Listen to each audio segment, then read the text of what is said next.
There are a lot of assets in Venezuela, you know, oil being one, where American companies were invited to go back to Venezuela to produce, and then all of a sudden Maduro and the Venezuelan government seized their operations. I mean, you know, that has a direct effect on our economy as well, and it also pumps up their what they have to use to do narco-terrorism.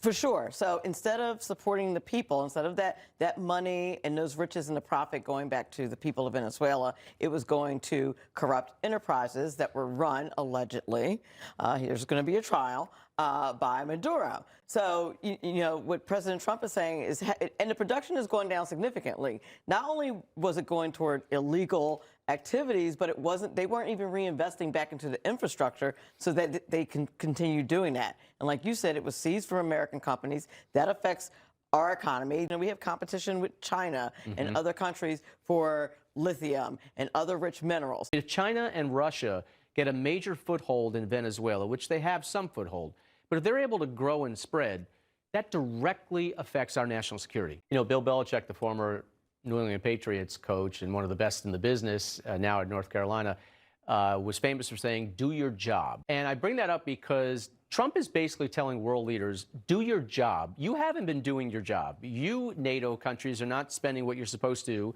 on your military defense, which means Russia, China, and these aggressive nations are taking advantage of us in many ways and putting us at risk.